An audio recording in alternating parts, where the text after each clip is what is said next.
السلام عليكم. مناقشة الحلقة الأخيرة من مسلسل The Blacklist، والحارق كالعادة إلى هاي الحلقة اللي هي الحلقة 22 من الموسم العاشر من مسلسل The Blacklist. شو أقدر أقول؟ قد تكون هاي النهاية واحدة من أكثر النهايات الصادمة في عالم المسلسلات، وقد تبدو للوهلة الأولى يعني نهاية سيئة، ولكن لما أنت تستشعر شاعرية المسلسل وتستشعر الشاعرية اللي هم كانوا يبون يوصلونها لك في المسلسل، خصوصا في آخر موسم، جمال هاي النهاية أنت ما تقدر تشوفه إلا لما تستشعر وتحط نفسك مكان ريمن، مثل ما قال ديمبي. وهالكلام كان جدا جميل، والإديتنج للموضوع كان كله وصل هاي الشيء، وعجبني اختيارهم لطريقة الإديتنج الجميل والهادئ والموسيقى والساوند تراك كله عشان يدخلك في هاي الجو وقدم لك نهاية قد تكون واحدة من أروع النهايات في عالم المسلسلات. وفعلا catch me if you can. وشاعرية الموقف أيضا أن الشخص اللي عثر على ريموند أيضا كان رسلر، يعني هاي الشيء بعد جدا جميل وجدا لمحة حلوة، وجدا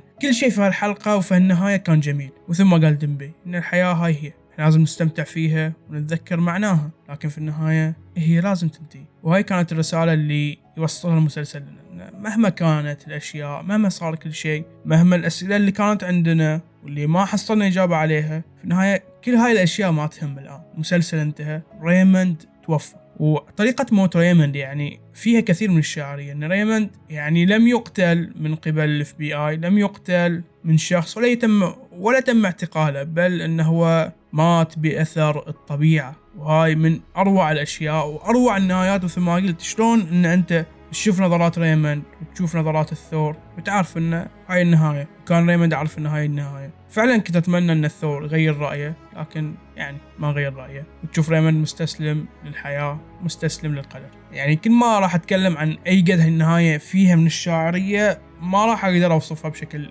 أحسن. أدري يعني برد أعيد هالموضوع، أدري ناس وايد بتشوف الموضوع إنه لا يعني نهاية جبانة، نهاية أيا كانت الأشياء اللي ممكن تقولونها. حتى أنا بديت هالمناقشة بدون حتى ما أحضر شيء، بدون ما أكتب سكريبت، بدون ما حتى أكتب الأوتلاين. يعني أنا فتحت المايك وتكلمت سيدة عشان لا أفقد الشعور إن هاي المسلسل لما يخليك تخلصه وتكون أنت عندك شعور جميل جدا. هاي الشيء صراحة أفتقده في مسلسلات كثيرة. يعني خل تكون النهاية يعني مزعجة جدا مثل سكسيشن، نهاية رائعة، لكن يعني من ناحية كتابة أتكلم، لكن يعني تخليك لما تطالع المسلسل أو يعني تجربتك عقب مشاهدة الحلقة تنرفز، ما تخليك ترتاح. وقد يكون هذا هدف بعض الكتاب بالفعل، يعني يعني يسوون هاي الشيء عشان يخلونك تحس بهاي الشعور، وينجحون فعلا. ونهاية سكسيشن وغيرها مسلسلات، لكن مسلسلات قليلة اللي تخليك وانت مخلص الحلقة. في مسلسلات جبانة فعلا ان تخلص الحلقة اوكي انت ما حسيت بشيء، بس انها نهاية سعيدة يعني هابي اندينج.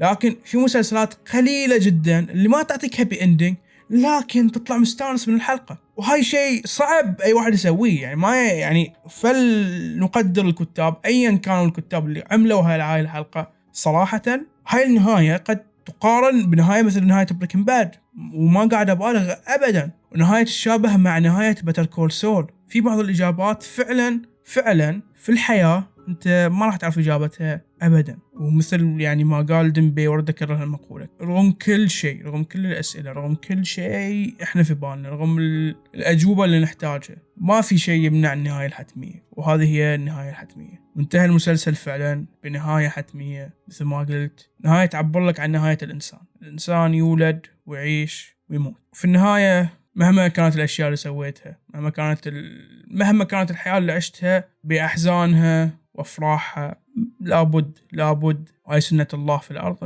إنك تفارق هذه الحياة. الله يرحم موتانا وموت المسلمين وكل من فاقد عزيز. فعلا هاي الحلقة تذكرك بهذه الأشياء. شكرا لكم على المشاهدة، وشكرا لكل شخص تابع المناقشات لمدة تقريبا الآن خلنا نقول حدود 5 أو 6 سنوات، ما عندي رقم بالضبط كم، ولكن شكرا لكم فردا، كل من ضغط لايك، كل من طالع الحلقات، كل من الآن قاعد يسمع. شكرا لك شخصيا، أقول لك شكرا لك. وإن شاء الله هاي ما راح يكون آخر مقطع لذا بلاك ليست، راح يكون في مقطع ثاني. كل شخص الحين يحط رأيه في النهاية، وإن شاء الله المقطع اللي عقب كل تعليق عدد التعليقات اللي يعني ما تكون لها علاقة، يعني كل تعليق يناقش الحلقة أو أي شيء بحطه في المقطع اللي عقب عشان الأشخاص اللي يشوفونه يعني يشوفون الرأي مال الشخص هاي، ويعني بعطيكم بعد رأيي عن الموضوع أكيد، يعني نسوي المقطع يعني خلنا أعطي رأيي، لكن يعني راح أقول الآراء بدون ما يعني مثلا أفند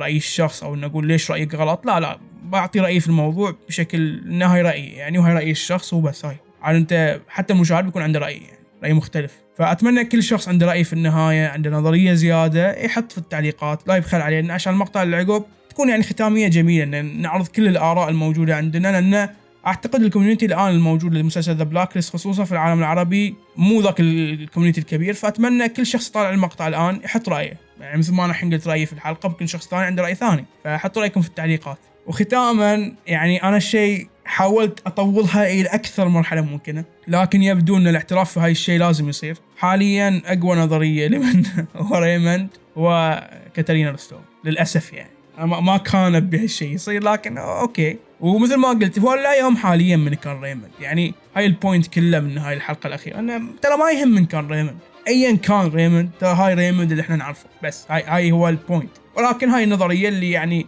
عشان تشبع فضولنا. وشكرا لكم على المشاهدة مرة ثانية. حسن الساري من قناة دروازي، مع السلامة.